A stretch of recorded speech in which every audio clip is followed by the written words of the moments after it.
Mi madrastra exigió que yo pagara alquiler por vivir en mi propia casa mientras sus hijos vivían allí gratis. Cuando me negué, trató de convencer a mi padre para que me echara. Pero cuando revelé la verdad sobre quién era realmente el dueño de la casa, todo cambió. La sonrisa de Sandra se amplió. Bueno, entonces tendrás que buscar otro lugar para vivir, ¿no? No podemos tener parásitos en esta casa. Estaba sentado en la mesa del comedor, mi comida ya completamente fría, mientras las palabras de Sandra flotaban en el aire. La injusticia de todo. Los años siendo tratado como un sirviente mientras sus hijos no hacían nada. Y ahora esto. Algo dentro de mí finalmente se rompió. Entonces, déjame ver si entendí, dije con mi voz sorprendentemente tranquila. James, que se graduó de la universidad hace 2 años y pasa los días jugando videojuegos, no tiene que pagar alquiler. Melissa, que está en su 3er año de universidad y nunca ha hecho una sola tarea en esta casa, tampoco tiene que pagar alquiler. Pero yo sí. He decidido que mis hijos no necesitan pagar alquiler mientras se establecen, respondió Sandra, limpiándose la boca con una servilleta. Una extraña calma se apoderó de mí. Tal vez fueran todos esos años de frustración acumulada, o tal vez simplemente era hora de que la verdad saliera a la luz. Sentí que una sonrisa aparecía en mi rostro. No mi habitual sonrisa para mantener la paz, sino algo diferente. Algo que hizo que la sonrisa de Sandra vacilara ligeramente. Bueno, eso es interesante, dije recostándome en la silla. No voy a pagar alquiler porque esta casa es mía. El silencio que siguió fue ensordecedor. Entonces James comenzó a reír, seguido por la risa aguda de Melissa. Sandra también rió, pero su risa tenía un matiz nervioso. ¿De qué estás hablando?, preguntó entre risas. Esta casa es mía, repetí, sin desviar la mirada. Las risas se desvanecieron mientras asimilaban mi expresión. El rostro de Sandra pasó por una serie de emociones. Diversión, confusión, incredulidad. Y finalmente, algo cercano al pánico. Eso es ridículo, balbuceó tomando su teléfono. Voy a llamar a tu padre ahora mismo. Sus uñas perfectamente cuidadas teclearon agresivamente en la pantalla mientras ponía el teléfono en altavoz. Los tonos de llamada parecían resonar por toda la cocina. ¿Hola? La voz de mi padre crujió a través del altavoz. ¿David? La voz de Sandra estaba tensa, controlada.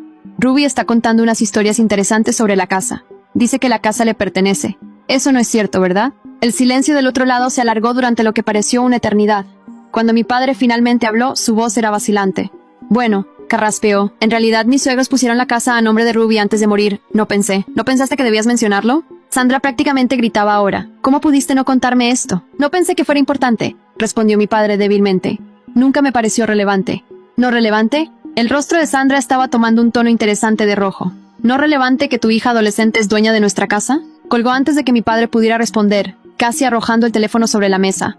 La cocina quedó en silencio, excepto por el zumbido del refrigerador. James y Melissa me miraban como si nunca me hubieran visto antes. Sandra respiró profundamente varias veces, visiblemente tratando de recomponerse. Cuando finalmente habló, su voz era artificialmente alegre, aunque pude escuchar un leve temblor. Bueno, dijo, forzando una risa que sonaba más como un sollozo. Todo esto ha sido un gran malentendido. Por supuesto que no necesitas pagar alquiler, Ruby. Vamos a olvidar toda esta conversación, ¿de acuerdo? Había perdido completamente el apetito. Sin decir una palabra, me levanté y salí de la cocina, subiendo las escaleras. Mientras subía al 2.º piso, pude escuchar los susurros urgentes que venían de abajo, la voz áspera de Sandra mezclándose con los tonos agitados de James y Melissa. A las 6 de la mañana siguiente, ya estaba despierta, mirando al techo y pensando en cómo todo había cambiado en pocas horas. Cerca de las 7, escuché movimiento en el piso de abajo, el sonido familiar de Sandra preparando su café de la mañana. Estaba a punto de bajar a desayunar cuando escuché su voz proveniente de la sala de estar. Estaba al teléfono, su tono bajo pero intenso. David, necesitas hacer algo con esta situación, decía. Tu hija no puede simplemente. Necesitamos hacer que se vaya. Me congelé en las escaleras, conteniendo la respiración para escuchar mejor. Sé que la casa es de ella, David, continuó Sandra, la frustración evidente en su voz. Pero está dificultando las cosas, ya no encaja aquí. Se está convirtiendo en un problema. Hubo una pausa mientras mi padre respondía. Incluso desde donde estaba podía escuchar la incertidumbre en su voz. Pero Sandra es su casa. No puedo simplemente echarla. Nadie está hablando de echarla. La voz de Sandra adoptó ese tono dulce y meloso que usaba cuando manipulaba a alguien. Solo necesitamos guiarla en la dirección correcta. ¿Y esas universidades a las que aplicó? ¿Las que están en otros estados? Podrías animarla a ir a una de esas. Dile que sería bueno para su independencia. Mi estómago se encogió al escuchar la respuesta de mi padre. Tal vez tenga razón, dijo con reluctancia. Hablaré con ella sobre mudarse para ir a la universidad.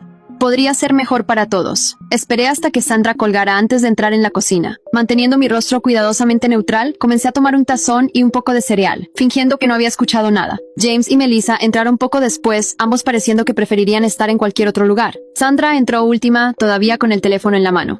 Buenos días, chicos. dijo alegremente, como si la noche anterior nunca hubiera ocurrido. Todos nos sentamos allí, el único sonido siendo el crujir del cereal y el ocasional tintineo de las cucharas contra los tazones. Entonces, tan casualmente como si estuviera comentando sobre el clima, dije, por cierto, a partir del próximo mes todos ustedes tendrán que empezar a pagar alquiler.